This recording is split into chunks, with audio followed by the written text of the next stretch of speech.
مقصد یہی ہے کہ جو عبادات ہوتی ہیں تو اس کو انسان جتنا زیادہ اخفاء اس میں ہو، جتنا زیادہ اس کے اندر اس کو ریاکاری سے انسان، اس کے شبہات سے انسان بچ جاتا ہے کہ وہ عبادت کر رہا ہے. جیسے نبی وسلم کے بارے میں آپ نے بھی ذکر کیا کہ آپ رمضان کے مہینے میں اخفاء کرتے تھے، اور اخفاء کی انتہا یہ تھی گوشہ نشینی کی کہ رمضان کے آخری عشر میں اعتکاف پہ چلے جاتے. اعتکاف، اور پھر بالکل آپ وسلم کی عبادت کیا تھی وہ کسی کو نظر بھی نہیں آتی. اعتکاف میں کچھ تفصیلات ہے ہی نہیں کہ نبی وسلم اعتکاف میں کیا کرتے تھے، حتیٰ کہ گھر والوں کے بھی علم میں نہیں تھا کہ نبی وسلم کیا کر رہے ہیں. تو پہلے اتنا ہی آتا ہے کہ احیا لیلہ اپنی رات پوری جاگ کر گزارتے تھے. اس جاگنے میں کیا تھا اس کی تفصیل نہیں. بالکل. اور اس سے پہلے 20 دن کے بھی کچھ معمولات ذکر ہے، لیکن آخری 10 دن کے معمولات کسی کے بھی علم میں نہیں ہے. اور صرف اتنا ہی ملتا ہے کہ آپ سب فرض نمازوں میں نکلتے پھر اپنے خیمے میں چلے جاتے. اور ایک اور عمل جو ہمارے عوام الناس میں خاص طور پہ جو شروع ہو گیا ہے عبادت کے تعلق سے، کہ وہ اب مطلب بہت زیادہ چوز کر رہے ہوتے ہیں کہ کون سی مسجد میں جانا ہے کہ جہاں جا کے جو ہے وہ تھوڑی سی سہولت بھی ملے گی، اور وہاں جا کے جو ہے اے سی تو سہولت ہے، گرمیاں ہیں اے سی نہیں، لیکن مقصد آگے جو جیسے یعنی پہلے میں جو اپنے حساب سے میں دیکھتا ہوں کہ آج سے 10-15 سال پہلے کا یہ ایک ٹرینڈ نہیں تھا. تو اس وقت ایک عبادت میں خشوع بھی تھا، اور قاری کی تجوید اچھی ہونی چاہیے، بس اس کے پیچھے کھڑے ہو کر ایک اپنے محلے کے اندر ہی پڑھ لیا جاتا تھا. لیکن اب جس طریقے سے اختیار کیا جا رہا ہے، میں نے بھی پچھلے دنوں شیخ صالح الفوزان حفظہ اللہ کی اس پہ سوال ہوا ان سے، تو کہ لوگ اس طریقے سے کرتے ہیں، مختلف جگہوں پہ جاتے ہیں، اختیار کرتے ہیں، تو کیا یہ مناسب عمل ہے؟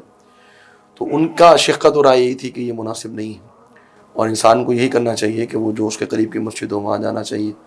اور اس طریقے سے ہاں البتہ مسجد والوں کا اہتمام کرنا چاہیے کہ قاری کی آواز اچھی کہیں ہو. انسان کو کچھ ایسے اگر خشوع خضوع کے حوالے سے چیز نصیب ہو جاتی ہے کہیں یعنی اس کے کچھ ذرائع ہیں، اگر وہ ذریعے ہیں وہاں پر اس کو خشوع خضوع مل رہا ہے اس کی نماز میں تو ٹھیک ہے. لیکن اب یہ ایک میلہ ٹائپ کچھ مسجدوں میں نا اصل میں میلہ لگنے لگا ہے. وہ جو آپ نے آخری عشرے کی بھی بات کی اس کو اس کے ساتھ ہی جوڑ لیں. اب یہ میلے والی کیفیت جو مساجد کے اندر آ گئی ہے نا، کہ مطلب خاص طور پہ جو اعتکاف کے تعلق سے، اعتکاف میں بھی تراویح میں بھی کھانے پینے کا انتظام کو جی لائیو چائے چل رہا ہے اور لائیو اور چل رہی ہے، بوفے سسٹم ہے جی اعتکاف میں، اور لائیو پراٹھے اور چائے، اور فیشن بنا دیا ہے. یعنی واقعتاً یہ جو اصل روح عبادت تھی نا وہ مفقود ہو گئی ہے. جو اصل اللہ کی رضا تھی نا، اگر یہ کھانا پینا اور یہ میلہ ہلا گلا اور شور شرابہ ہی اگر مقصود ہے تو وہ اس کے لیے اسٹیڈیم اور جو کھیل کے گراؤنڈ ہوتے ہیں وہ زیادہ موزوں جگہیں ہوتی ہیں، اور کھانے پینے کے لیے جو ہے وہ شادیاں اور تقاریب ہوتی ہیں.